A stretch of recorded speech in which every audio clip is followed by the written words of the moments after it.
Okay, I want to introduce some of our Gadsden City Council members. I saw Council Member Chris Robinson. Please raise your hand. He just said spend all the money on Mockalola Falls, and he'd be just happy. And I see Councilwoman Dixie Minatra. She said Alabama City and the Mill Village. All right, who else is here tonight? Kent, can you help me, Mr. President? Are any other council members here? Anybody? Okay. Chairman, President of our County Commission, Craig Enzer. Where is he? There he is. Craig, you want to say anything? Just thankful to be here and welcome to see the new plan. Okay. All right. Anybody else elected officials that I forget? Gil Isbeth, Representative, thank you for what you've done for Gadsden too. Okay, hey, this is an exciting time. This is something that could not have happened. This was part of our vision from the mayor's office and the city council. The city council allowed us to pass a resolution to take approximately $400,000 of your tax dollars to put towards this project. The last master plan was done, I believe, in the 1970s. So this is very important to the growth in the future of the city of Gadsden. So we are very interested in what you have to say tonight, and it will tell us what we need to do as your leaders and your elected officials. We work for you, and this is your tax dollars that we were able to spend to be able to bring this group in tonight to be able to conduct what we're calling a master plan. This is our first phase of it, and we're very excited about it. So we're interested to see. I've noticed some people drilling some boards outside, and I saw riverfront. So we want to hear from you at your table, and they're going to take it from here. But I just want to tell you, thank you for allowing me to serve you, and also our council. And there is Councilman Steve Smith, just walked in the door. Pastor Smith, we would have gotten you to say the prayer. We might have got a little higher than Kent. We got to level 6, but we wanted to get to level 10. But Steve Smith, who represents District Number 2, is here. So who do I turn it over to? All right, here we go. Thank y'all. Are y'all excited about this? All right. Hey, now we're excited. This is a big deal. Just think how old you were in 1972. I'm not going to ask you, D. But listen, this is a big deal. So this is something we want to see happen. Thank you. Thank you, Mayor, and thank you all for welcoming us tonight and for coming out to this. This is a big event for the city, and this is an important time just to come out and kick this off. We're going to kind of give you an overview, but we want to introduce ourselves first. So we are a team from GMC, a couple guys around the back, Brandon, Matthew, and Brian. And a little bit about us. Our company's mission is about building communities, and we're a multidisciplinary organization, a firm. We're architecture, engineering. We have civil, environmental, and landscape and planners, but this is kind of the heart of what we do, and this is what's important to us. Whenever we come into cities, we want to try to, plan in a way and provide resources for your city to build stronger communities, and that's the heart of what we're doing. Tonight, this is the public launch of Grow Gadsden Comprehensive Plan. And so this is going to be a typically 12-month process or so that we get to dig into looking at your city and planning for the future. Tonight, we're just going to look at kind of an overview of the planning process, what all this is going to entail, just the length, the detail, what we'll be looking at, and then towards the end, we're going to do an exercise together. And this is really one of the main reasons that we wanted kind of all the community out and together to start to vision for the city and see where we take this thing. And then there'll be some follow-up next steps at the end.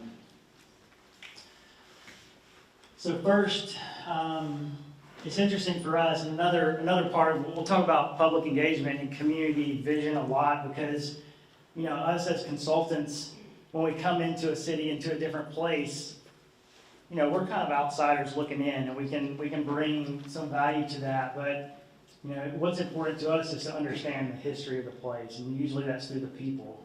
But there are other means to these kind of older maps and stuff that we start to look at how the city originated and where it came from. And these are just some of the older maps. And this, 1845, was kind of the original charter for the city. That's when the city was founded, 1845, 1847. And this was the original footprint of the city. It was 120 acres on either side of Broad, from the river to 6th Street, I think. That was the original limits of the city. And then you kind of go to 1910. It grows a little bit, 1953, and then today. There's the current extent of what the city of Gadsden looks like. And that comprises all the districts and the neighborhoods that, where you live. And so we're going to start to look at all that. And so we know that tonight y'all came out because you either live in the city of Gadsden, you work here, or you go to school here. Or you just think it's a beautiful place and you love the city. And so we're assuming that you have an interest in the city. You love this place and you're here. You know the importance of planning for the future. And so, we want to provide something for the city that you can use long range, long term into the future to help your city grow. We like to kind of use the phrase that this is your city and this is your plan. The city brings us in as consultants, but we want to hear what's important to you about the city. Why did you come out tonight? What are your interests? And we have things on the table for y'all to kind of jot down some notes. If you think of things throughout the presentation tonight that you think are really important that need to be included in this plan, even if it's just like a goal or a theme for the plan with some planning principles that we can work into this, because this is really important. And this not only goes into the planning phase, but we'll talk about in a minute, into the implementation as well. That at some point we pass this off to the city, and it's up to the city to see this thing through. But that's not only leadership, right? It's the citizens as well. So the city elected, the officials and the ones that hold office and positions only have so many hours in the day, but the city as a whole, as a community, as different districts around the city have a lot more resources and have to take ownership of this thing. And so part of that is that we talk about the visioning process. Brandon's going to talk a little bit about what an actual plan is, and then we'll get into more towards the end, some of these exercises. So this is going to be a little bit more detail and process oriented. Thanks, Corey. My name's Brandon Bias. I'm a community and regional planner with Goodman Mills and Kaywood. I'm thrilled to be here tonight. And Corey actually asked me to talk about the most exciting part of this, and that's what is a plan. We've used that word a lot, but really kind of want to make sure that as a community, y'all understand what a comprehensive plan is. This is something y'all haven't done in many, many years. So having a basic understanding of what a comprehensive plan and what it does as a tool, we think is really important for y'all. And this is something that ultimately the mayor and the council have asked our firm to undertake. But really the heart of this is the input that y'all as citizens, people who live here, who work here, who worship here, who shop here, who recreate here, the input that y'all provide us helps steer the plan. It gives the plan the ideas, the principles, the themes, the goals, the guidance that then your elected officials help carry out and helping to determine the future of your community. Thank you. Let me change slides. So to take a real big high picture look. So Corey had that map of 2023 a few minutes ago. And what this is the zoning map of your city. And the way your city manages itself is through the zoning of land, how land is used throughout the city. And the comprehensive plan helps determine how future zoning looks. It helps determine how zoning works and how things fit together as a community. But I want to take a step back here, kind of use some real simple graphics to explain how communities have evolved to the point of needing a plan and why plans are important. So, historically, if you look at this little diagram, you see kind of three colors interspersed in a grid there. And what happened originally with cities is they grew very organically. Typically, you would have a crossroads, much like the one Corey showed, where Gadsden originally was founded. And then from that, you would grow the little yellow blocks of housing, what happened in certain places. And then you'd have institutional uses popping up, churches. And cities just kind of grew organically, and things were well connected, and things kind of made sense. But as we reached kind of an industrialization or an industrial revolution, we started producing things in factories that were being kind of haphazardly placed around our communities in areas that may or may not have made sense. So you ended up with these factories in areas where, near places where our kids were playing. So these were kind of crossroads that didn't really make a lot of sense ultimately within our community. So what happened is zoning was created.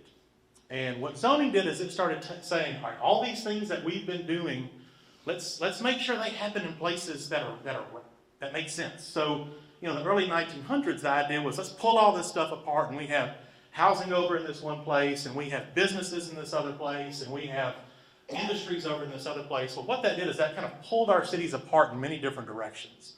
So now you have to travel throughout the city to do these things in different areas. So now we're at the point in the evolution of our communities where we're in cars.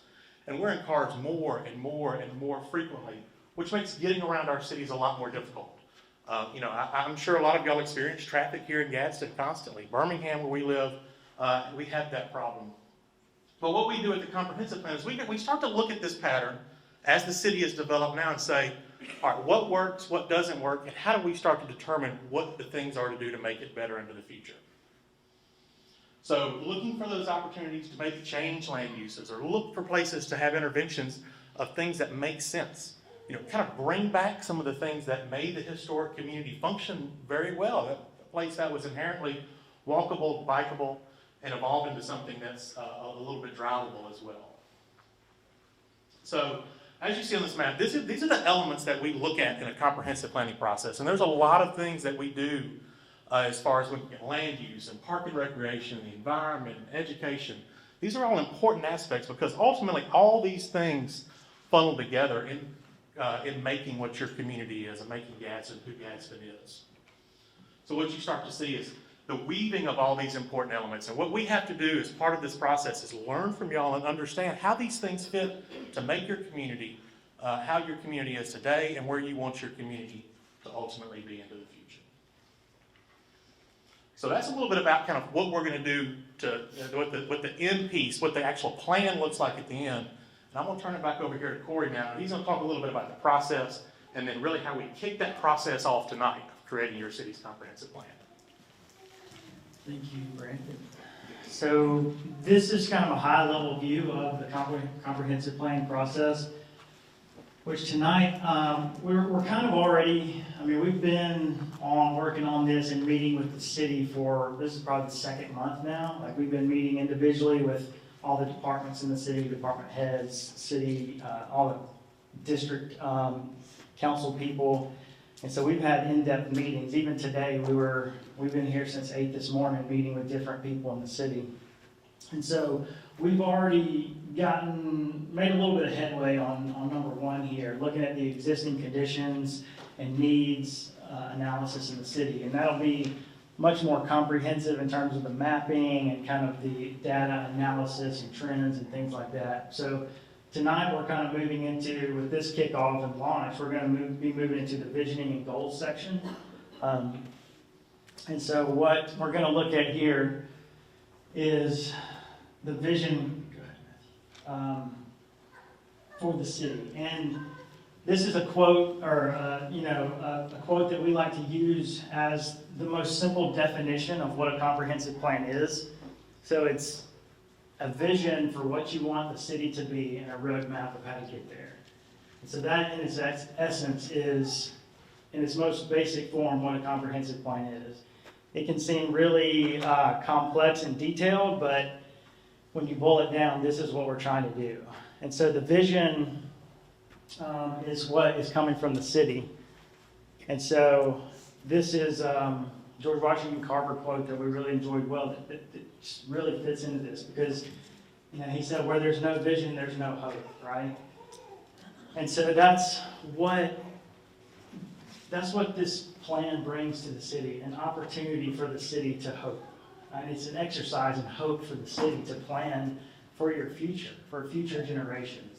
And so that's what we want to talk about tonight when we're visioning and kind of casting this vision for what this plan is and how it leads the city is because, you know, we get to hope for the future.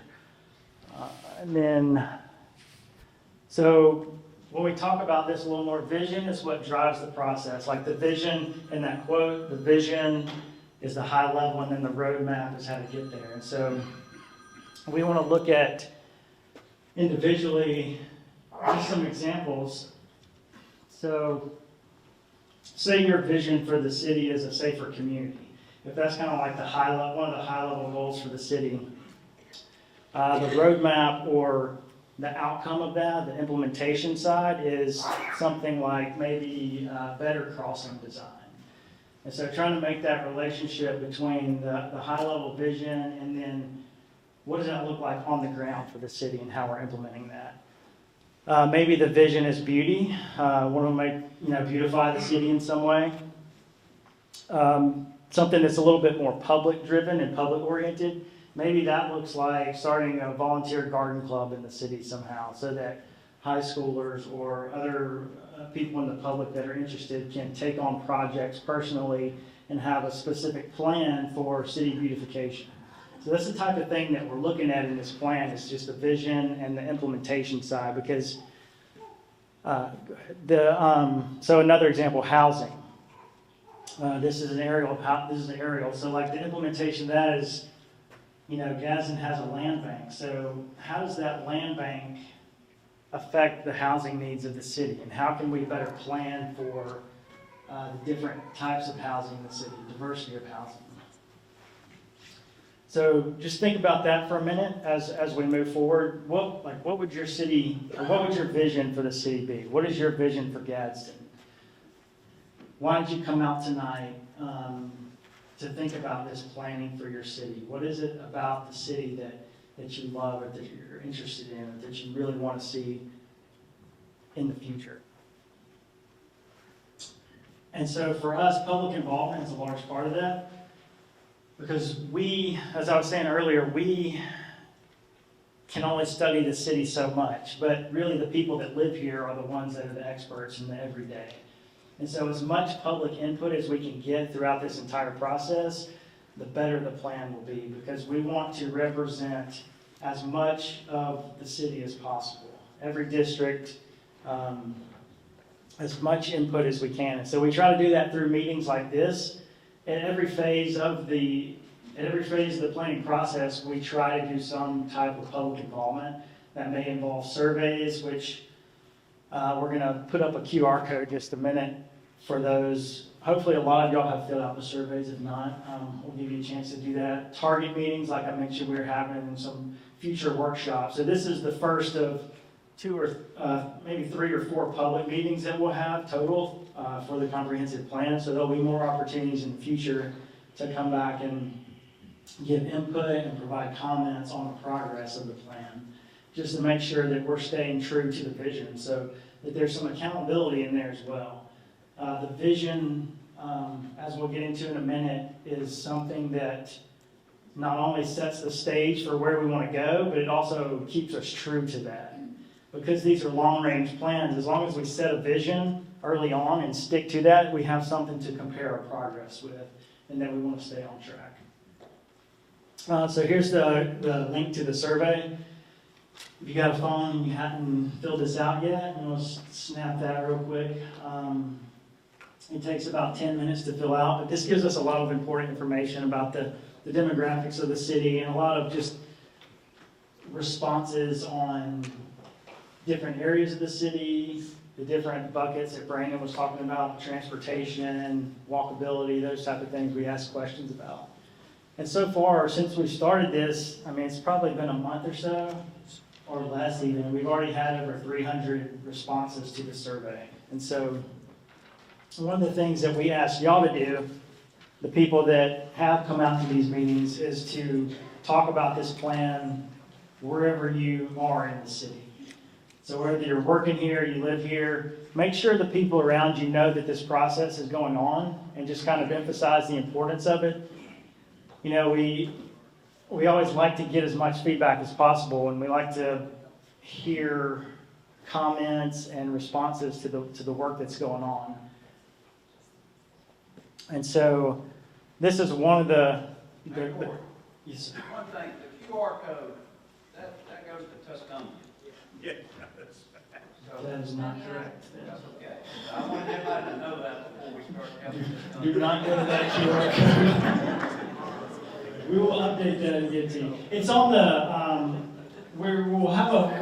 we actually have a website launched for growgadsden.com. There's just a splash page right now, but there'll be there'll be a survey link on there and opportunities to sign up for emails, to be notified of future events and those things. It's about like, this quote is another one that we like to use to talk about the importance of public involvement, public engagement, is that cities have the capability of providing something for everybody, only because and only when they are created by everybody. And so it's just stressing and emphasizing that importance of hearing from the entire community and having the entire community represented in this plan. And so the roadmap, that's how we get there. That's the implementation side of the plan. And that, again, is linking the vision to how this is implemented. And so ultimately, the end of the process for us, for our group and for the city, is that we will deliver essentially what is a checklist to the city of kind of all these different areas and recommendations and action steps and how long it'll take, how much it'll cost, who needs to be involved, who can be involved.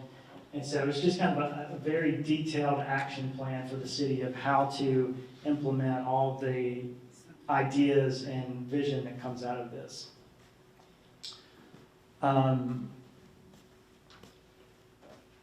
So that quote at the top there, plans have like you heard earlier, the last plan at Gadsden, the Gadsden plan was in 1975, and so it's been a long time since there was a plan for the city. But there's always a danger of planning, and then you get to the end of the planning process, and because it's a long, comprehensive process, you're kind of like, well, that was kind of tiring, and you just kind of feel like, all right, we're done, we finished the plan.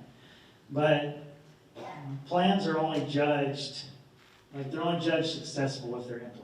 And so we like to stress that at the beginning and try to, and throughout this entire process, be able to build things into this process where we can begin working on items throughout this planning process that can be implemented with the city. And so I think next we'll leave you with this before we get into the exercise. Some of the the historical population of Gadsden, just early data compilation type stuff.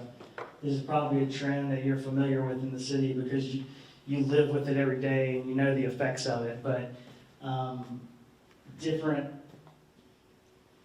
places throughout history, whether it was the steel mill closing, cotton mill, whatever it was, Goodyear, there's been decline in population in Gadsden. So what is that future that we want to plan for the city? Currently it's about 34,000 in population, and planning can help that trajectory. So we just kind of want to leave you with that graphic, and then I think next we're going to, look at the vision posters on the table there.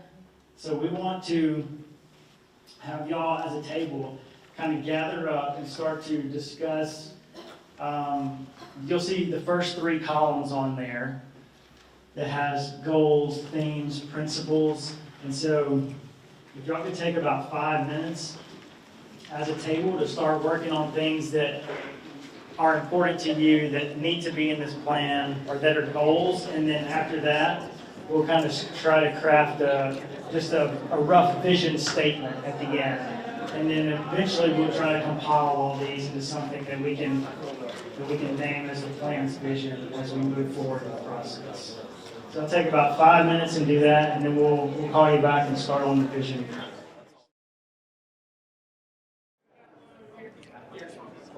They have volunteered me over here.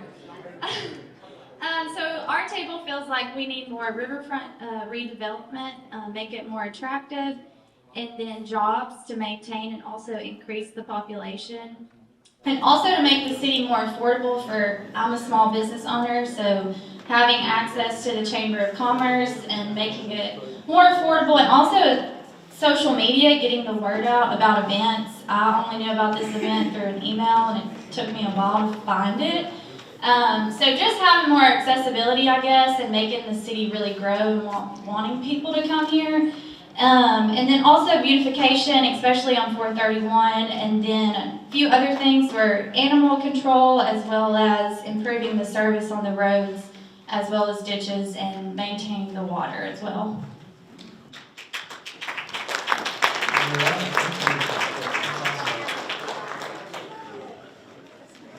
That kind of spurred anyone else on me. All right, here we go. This is the work of all these ladies. Our group was surprised to some degree about the number of blighted properties or reclaimed properties that the city seems to either own or have an interest in. And some of those areas were just totally red almost, that we're all familiar with. We know where they are, but we may not know that's the condition. So a lot of our interest was in revitalizing historic neighborhoods and other neighborhoods, and addressing both neighborhood and commercial blight throughout the city, and we all know, I think, that exists. We also suggested on using the populace to build on grassroots involvement in some of these projects, and especially in the arts and performing arts area. Ms. Manatra here is from the Alabama City area, as some of you know, our council person. And we were discussing the idea of having an arts district or something of that nature along Wall Street, which is somewhat in decay, but is capable of being revitalized the way many cities have taken small districts and improved them greatly for a specific purpose. So that was our group.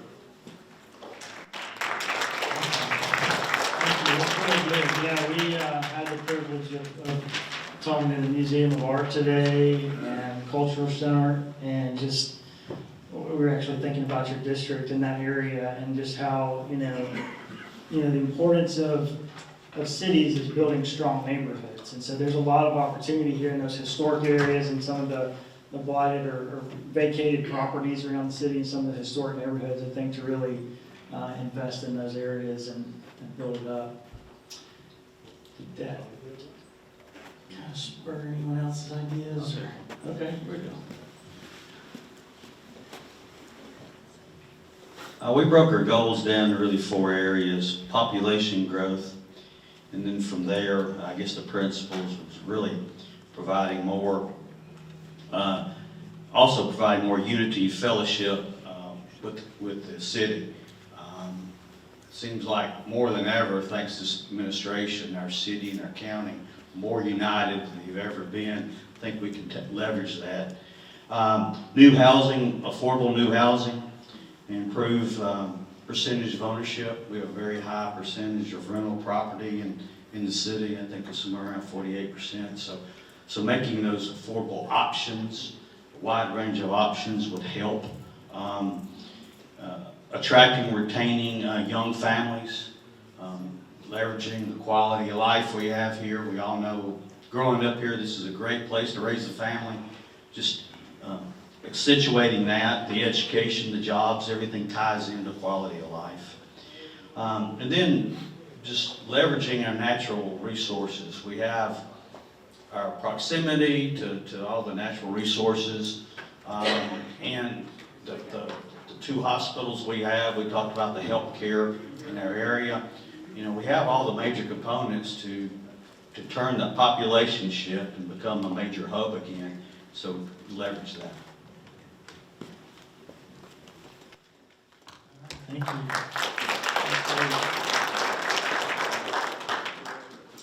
Anyone else like to? All right, I got a couple over here.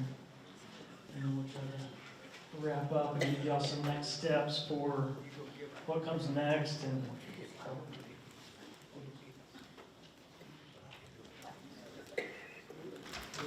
So we had a very active group over here. Some of the same items came up with some of the other groups. We want the Chattanooga riverfront. We want a cleaner Gadsden, clean up the mall, expand recycling, glass, oil, plastics, blow up City Hall.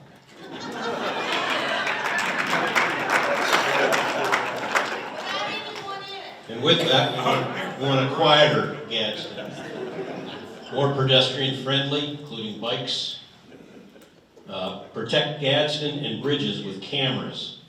No junk cars in the open. Enforce the laws.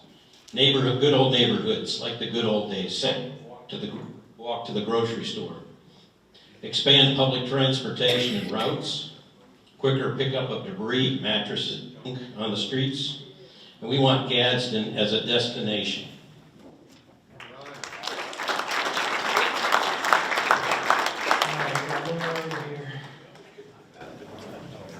So we had several goals that aligned with everyone else, along with robust code enforcement. We had, the riverfront, make it attractive for boats and hotels, and walkability, public access. Those are all things that we thought about. So we come up with a pretty good vision statement.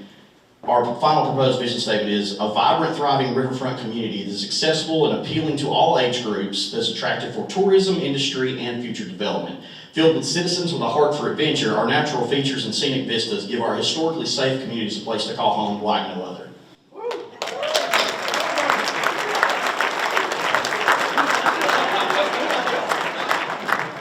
Thank you.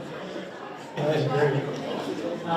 And so you can see even through this, kind of small, limited exercise here, some of the same recurring themes from across the room, right? And so part of the public involvement process is also building community consensus. And so it's getting everyone on board. And so the more that we can get in front of the public and get the ideas out there and get feedback and comment on those ideas along this kind of 12-month process, the more at the end, the entire city can say, yeah, that is my plan. That's my city's plan. That's Gadsden's plan. And this is how we're going to grow as a city. And so that's our goal, to help you all build your communities. And so the next steps, we like to say, because y'all have come out of this meeting tonight, you now have a responsibility to your city to be an ambassador for this plan. So be involved. We'll send out some follow-up information. But like I was mentioning earlier with the community survey, we want y'all to be advocates for this. We want y'all to talk about this with others in the city, and I think we have the correct QR code on the screen now. There's some pixels or something that are all messed up on that nonsense. So yeah, if y'all can just kind of share this around, and we'll also provide this to the city and council people to kind of post in their districts. And like we met at the library today, we'll try to get these things out into the public where more people can see them and access them. And people in this room, if y'all have ideas about how we can better engage the places where you live or work, that would be great. We're always open to ideas. Please fill out the comment cards with what's on your mind and leave us suggestions and recommendations. So Mayor Ford is going to close us out, and we just want to thank y'all for coming out tonight. This has been a great turnout. Hey, thank everybody for coming out. I think this was very encouraging. I think we counted around 130 to 150. I was listening to some of the comments on my right side, your left side, about the housing in the blighted area. So that's something that we've been discussing with our council quite often. One thing that we're doing, we just advertised some bids in the paper. We were tearing down about one house that had been abated, about one a week, and we could never get caught up. And the housing that are abated, we have people that are homeless living in them, or drug houses. So what we decided to do is go ahead and just do a clean sweep, and we're contracting it out.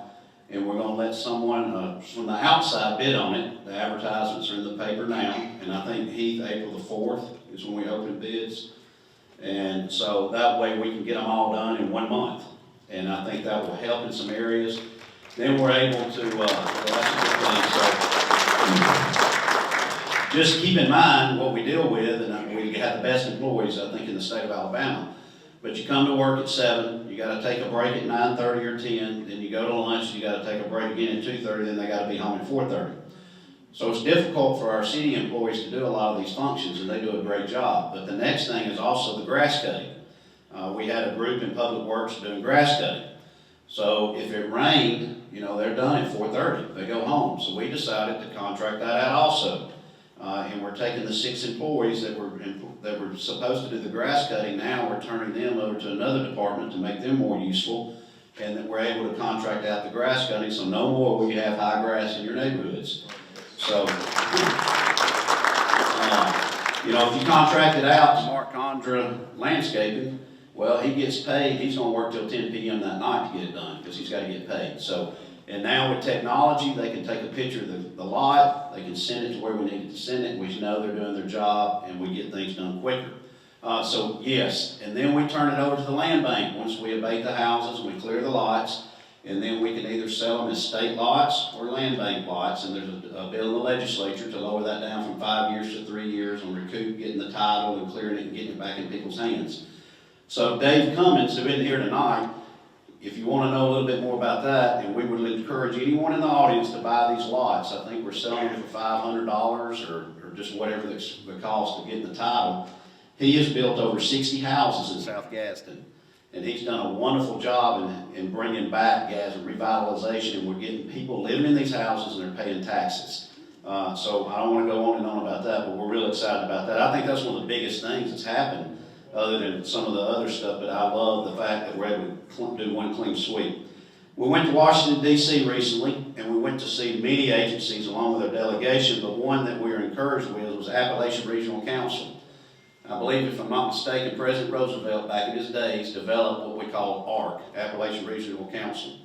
We met with Senator Joe Manchin's wife, and she talked to us about the 13 states in the Appalachian region and how we haven't applied, Gadsden hasn't applied in the past for the grants that are available to us.